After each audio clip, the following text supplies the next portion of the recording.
మే 15th అంటే last month 15th create అయినటువంటి cockroach Janata party Instagram page start అయ్యి almost ఒక 20-25 డేస్ అంతే. అయితే ఈ గ్యాప్లోనే ప్రజెంట్ ఒక ఇన్స్టాగ్రామ్ యొక్క ఫాలోవర్స్ 22.8 మిలియన్ ఫాలోవర్స్ అయిపోయింది. అంటే అఫీషియల్ బీజేపీ ఇన్స్టాగ్రామ్ అకౌంట్ కంటే కూడా సో డబుల్ అయిపోయింది. సో దాన్ని బేస్ చేసుకొని ఈ యొక్క ఇండియా మొత్తం కూడా ఏంటంటే ఈ యొక్క జెన్జీస్ ఏం చేస్తూ ఉన్నారు, ఈ యొక్క కాక్రోచ్ జనతా పార్టీ ఏం చేస్తారని చెప్పేసి ఒక ఆలోచన స్టార్ట్ అయింది అందరిలో కూడా. అయితే ఎవరైతే ఈ యొక్క కాక్రోచ్ జనతా పార్టీని స్టార్ట్ చేసిరో అభిజిత్ దీప్కే, తను ఏంటంటే సో ఇండియాలో ఉండరు, వేరే కంట్రీలో ఉంటారు. తను ఏంటంటే నేను ఖచ్చితంగా ఇండియాకు వస్తాను, కాకపోతే ఇండియాకు వస్తే నన్ను అరెస్ట్ చేస్తానని చెప్పి అనుకుంటా ఉన్నారు. అరెస్ట్ చేయడానికి మీకు ఎటువంటి అధికారాలు లేవు, నేను రాజ్యాంగబద్ధంగానే చేసిన తప్ప ఏది కూడా రాజ్యాంగానికి విరుద్ధంగా చేయలేదు, చట్టాలకు విరుద్ధంగా చేయలేని చెప్పేసి తను చెప్పాడు. నేను 6th రోజు ఇండియాకు వస్తా, 6th రోజు జంతర్ మంతర్ దగ్గర ఖచ్చితంగా మేము ప్రొటెస్ట్ చేస్తాం, దానికి నైతిక బాధ్యత వహించి central education minister Dharmendra Pandey గారు ఖచ్చితంగా ఆ యొక్క పొజిషన్కి వాళ్ళు రాజీనామా చేయాలి అని చెప్పేసి వాళ్ళ యొక్క ప్రధాన డిమాండ్తో మేము వస్తున్నాం అని చెప్పేసి ఒక 2 days ముందు నుండే అభిజిత్ దీప్కే ఈ యొక్క కాక్రోచ్ జనతా పార్టీ ఫౌండర్ చెప్పడం జరిగింది. సో అనుకున్న విధంగానే ఈరోజు 6th ఇండియాకి అభిజిత్ దీప్కే రావడం జరిగింది. ఒక ఢిల్లీ ఎయిర్పోర్ట్ నుంచి తను వస్తుండగానే తన చేతిలో ఒక బుక్ ఉంది. ఆ బుక్ ఏంటంటే అంబేద్కర్ ఆటోబయోగ్రఫీ అనేటువంటి ఒక బుక్ తీసుకుని రావడం జరిగింది. అంటే నేను అంబేద్కర్ గారు రాసినటువంటి ఒక రాజ్యాంగాన్ని నమ్ముకున్నా అనే విధంగా సూచించే విధంగా తను ఏంటంటే ఒక బుక్ పట్టుకుని రావడం జరిగింది. సో చాలా మంది ఏంటంటే ఇండియాకి అభిజిత్ దీప్కే వచ్చిన వెంటనే అరెస్ట్ చేస్తారు, ఎక్కడైతే జంతర్ మంతర్ దగ్గర ప్రొటెస్ట్ చేస్తా ఉన్నారో అక్కడ పోలీసు వాళ్ళు పర్మిషన్ ఇవ్వరని చెప్పి అనుకున్నారు. కానీ పోలీసు వాళ్ళు పర్మిషన్ ఇచ్చారు, ఎక్కడ కూడా ఎటువంటి ఆటంకం జరగలేదు, ప్రొటెస్ట్ కూడా పీస్ఫుల్ గా జరిగిపోయింది. అయితే ఇక్కడ వాళ్ళ యొక్క ప్రధాన డిమాండ్ ఏంటంటే లాస్ట్ మంత్ మే 3rd రోజు జరిగినటువంటి ఒక నీట్ పేపర్ ఏదైతే లీకేజ్ ఉందో సో దాని వల్ల దాదాపు 22 lakhs people, 22 lakhs students suffer అయ్యారు. అంటే 22,75,000 మంది యొక్క రిజిస్టర్ చేయించుకుంటే నీట్ ఎగ్జామ్ కోసం అని చెప్పేసి 22,05,000 మంది దాదాపు అటెండ్ అయ్యారు ఎగ్జామ్. కంటే 96.8% విద్యార్థుల యొక్క ఎగ్జామ్ అటెండ్ కావడం జరిగింది. సో ఇంతమంది అటెండ్ అయిన తర్వాత పేపర్ లీక్ అయిందని చెప్పేసి చెప్తే సో ఇంతమంది విద్యార్థుల యొక్క కష్టం ఎటు కావాలి, కొందరు కొన్ని నెలల నుంచాలి, కొందరు సంవత్సరాల నుంచాలి. సో ఎంతో కష్టపడి ఎగ్జామ్ కోసం ప్రిపేర్ అయిన వాళ్ళు ఉంటారు. సో వాళ్ళ పరిస్థితి ఏంటి? సో ఇటువంటి ఇండియాలో జరగొద్దు, ఈ పేపర్ లీకేజీలు జరగొద్దు. ఎందుకు జరుగుతూ ఉంది? ఇది అవినీతి వల్ల జరుగుతూ ఉంది, ఈ యొక్క రాజకీయ నాయకులు చేపట్ట జరుగుతూ ఉంది. సెంట్రల్ ఎడ్యుకేషన్ మినిస్టర్ ఎవరైతే ఉన్నారో దానికి నైతిక బాధ్యత వహించి ఈ ధర్మేంద్ర గారు ఖచ్చితంగా దీనికి రాజీనామా చేయాలని చెప్పేసి ఒక స్లోగన్ తో వాళ్ళు ఈరోజు ప్రొటెస్ట్ చేయడం జరిగింది. ఖచ్చితంగా ధర్మేంద్ర పాండే గారు దీనికి నైతిక బాధ్యత తీసుకోవాల్సిందే. ఎందుకంటే నీట్ ఎగ్జామ్ అనేది 2026లో కాదు. ఒక్కసారి గూగుల్కి వెళ్ళి గూగుల్లో NEET exam paper leakage history in India అని కొట్టండి ఒకసారి. సో మీకు పక్కన చూపిస్తున్నా కదా, సో దాని స్టోరీ వస్తూ ఉంది. అంటే ఎన్నిసార్లు యొక్క నీట్ ఎగ్జామ్ క్యాన్సిల్ అయింది, ఎన్నిసార్లు యొక్క నీట్ ఎగ్జామ్ పేపర్ లీక్ అయింది, ఏదైనా ఒక సంవత్సరం పేపర్ లీకేజ్ అయిందని చెప్పేసి అంటే దాని మీద ఎంత స్ట్రిక్ట్ యాక్షన్ తీసుకోవాలి, 22 లక్షల మంది అని చెప్పేసి అంటే దాదాపు ఎటు చూసుకున్నా కూడా ఎవ్రీ పేపర్ లీకేజ్ అప్పుడు కూడా ఆల్మోస్ట్ ఒక 15 lakhs పీపుల్ ఖచ్చితంగా ఎగ్జామ్ రాసే ఉంటారు కదా. అంటే 15 లక్షల మంది విద్యార్థుల్ని వాళ్ళ యొక్క ఎమోషన్స్ తోని, వాళ్ళ యొక్క జీవిత ఆశయాలతో, వాళ్ళ జీవితాలతో మీరు ఆడుకుంటూ ఉన్నారు. సో ఖచ్చితంగా నైతిక భద్రత తీసుకొని రాజీనామా చేయాల్సిందే. ఇంకోటి ఏంటంటే ఒక పేపర్ లీకేజ్ కి ప్రధాన కారణాలు ఏంటి, ఎందుకు లీక్ అవుతా ఉన్నాయి? ఒకసారి ఒక పేపర్ లీకేజ్ హిస్టరీ చూద్దాం ఒకసారి మనం. చూడండి డిస్ప్లే మీద చూపిస్తా ఉన్నా, neat paper leak history in India. According to major investigations and media reports, India has witnessed at least 5 major leak conversations in NEET UG exams. 2015లో మనకి ఏంటంటే బ్లూటూత్ చీటింగ్ ద్వారా ఏంటంటే మనకి ఒక పేపర్ లీక్ అయిందంట. 2016లో ఇంటర్స్టేట్ లీకేజ్ వల్ల ఈ యొక్క పేపర్ లీక్ అయింది. 2021లో ఇన్విజిలేటర్ లీక్ చేయడం వల్ల ఈ యొక్క పేపర్ లీక్ అయింది.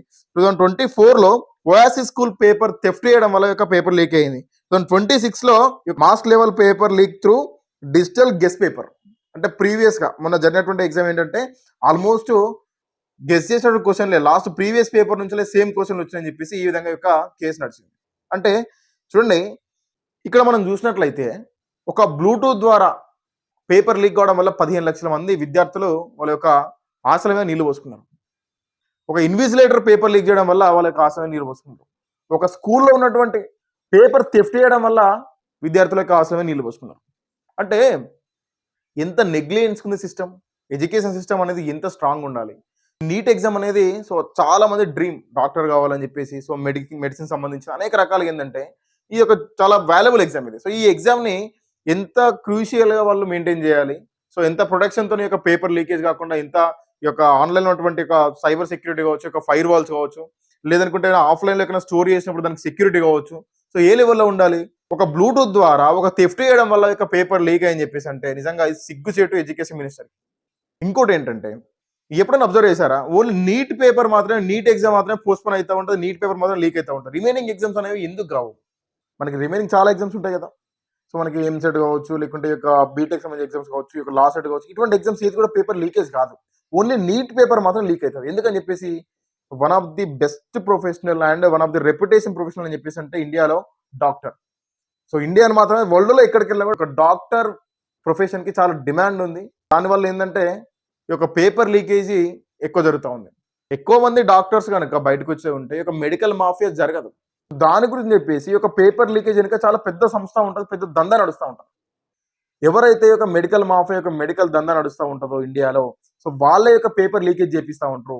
సో ఎక్కువ డాక్టర్స్ మనకి ప్రొడ్యూస్ అయితే, ఎక్కువ మెడిసిన్ చదివినటువంటి యొక్క డాక్టర్స్ కావచ్చు, ఈ యొక్క స్టూడెంట్స్ బయటకొస్తే, సో మనకి ఏదైతే మెడిసిన్ కావచ్చు, ఈ యొక్క వైద్య విధానం కావచ్చు, ఈ యొక్క హాస్పిటల్ ఖర్చులు కావచ్చు, ఇవన్నీ కూడా తగ్గుతా ఉంటాయి. డాక్టర్స్ ఎక్కువ మంది అయ్యారనుకోండి, సో డాక్టర్స్ ఎక్కువ మంది ఉంటే ఈ యొక్క డిమాండ్ అనేది తగ్గుతూ ఉంటుంది. వైద్యం యొక్క డిమాండ్ తగ్గుతూ ఉంటుంది. సో 100 మంది డాక్టర్స్ ఉన్న కాడ సో ఆటోమేటిక్‌గా ఈ యొక్క వైద్యం యొక్క డిమాండ్ తగ్గుతూ ఉంటుంది. సో అది సొసైటీలో తగ్గియొద్దు. దీనివల్ల ఎవరైతే ఎక్కువ ప్రాఫిట్ తీసుకుంటా ఉన్నారో, ఈ యొక్క ప్రాఫిట్ పొందినటువంటి యొక్క అనేక సంస్థలు, పెద్ద పెద్ద సంస్థలన్నీ కూడా సో ఈ యొక్క పేపర్ లీకేజ్ బ్యాక్‌గ్రౌండ్‌లో ఉన్నాయి. కంపల్సరీ ఉంటాయి. ఇండియాలో కాదు వరల్డ్ వైడ్‌లో ఎక్కడ చూసినా కూడా అతి పెద్ద బిజినెస్ ఏందని చెప్పేసి అంటే మెడికల్ మాఫియా. వరల్డ్‌ని రూల్ చేసే మొత్తం కూడా మెడికల్ మాఫియా మాత్రమే. కరోనా టైంలో కూడా కరోనాకి ఆల్రెడీ మెడిసిన్ ఉన్నా కూడా కొన్ని కంట్రీస్ రిలీజ్ చేయలే. ఎందుకని చెప్పేసి అంటే చావు మీదకి వచ్చినప్పుడు ఆటోమేటిక్‌గా డబ్బున్న వాళ్ళు ₹1,00,00,000 కాడ 10 కోట్లు పెట్టి తీసుకుంటుంటారు మెడిసిన్ అది. ఎందుకంటే ఫస్ట్ ప్రాణం ముఖ్యం కాబట్టి. అన్నిటికంటే వాల్యూ ఇచ్చే ప్రాణానికే కాబట్టి కంపల్సరీ ఎండ్ ఆఫ్ ది స్టేజ్‌లో ఖచ్చితంగా డబ్బుకు కాకుండా ప్రాణానికి విలువ ఇస్తా ఉంటారు. సో దాన్ని క్యాచ్ చేసుకొని ఏందంటే ఒక మెడికల్ మాఫియా వరల్డ్ వైడ్‌లో ఎక్కడైనా కావచ్చు. ఈ యొక్క మెడికల్ మాఫియాని బేస్ చేసుకొని ఒక ప్రభుత్వాలు నడుస్తా ఉంటాయి. ఇండియాలో కూడా ప్రెజెంట్ అంతే. ప్రతి సంవత్సరం 22 లక్షల మంది విద్యార్థులు నీట్ ఎగ్జామ్ రాస్తా ఉంటే, సో అందులో నుంచి ఒక 10 లక్షల మంది బయటకొచ్చినా కూడా దానివల్ల మెడికల్ మాఫియా చాలా పడిపోద్ది. సో దీని వెనకాల చాలా పెద్ద బ్యాక్‌గ్రౌండ్ ఉంటది. సో చాలా పెద్ద మెడికల్ మాఫియా ఉంటది. సో వాళ్ళ యొక్క పేపర్ లీకేజ్ చేస్తుందని చెప్పేసి నా డౌట్. సో ఏదేమైనప్పటికీ ఈ యొక్క సీజేఐ పార్టీ ముందుకొచ్చింది. ఓన్లీ ఒక సోషల్ మీడియా ప్లాట్‌ఫార్మ్ మాత్రమే కాకుండా ఎవరైతే ఒక అన్‌ఎంప్లాయర్స్ కావచ్చు, ఇండియాలో ఉన్నటువంటి యూత్ కావచ్చు, జెన్‌జీస్ అందరికి కూడా ఏందంటే వాళ్ళ ఒపీనియన్ తెలపనీకి, వాళ్ళ యొక్క స్ట్రెంగ్త్‌ని వాళ్ళు చూపించుకోనీకి వాళ్ళకొక మంచి ప్లాట్‌ఫార్మ్ అయిపోయింది. సో ముందు ఇది రాజకీయ పార్టీగా అవతరిస్తదా లేదా అనే విషయం పక్కన పెడితే, సో ఈ యొక్క నీట్ ఎగ్జామ్ గురించి కావచ్చు, ఇండియాలో జరుగుతున్నటువంటి అనేక రకాల అవినీతి పనుల మీద మేము ఖచ్చితంగా పోరాడతామని చెప్పేసి అభిజిత్ దీప్‌కి చెప్పడం జరుగుతా ఉంది. సో ఖచ్చితంగా పోరాడాలి. సో దానికి అందరి మద్దతు కూడా ఇవ్వాలి.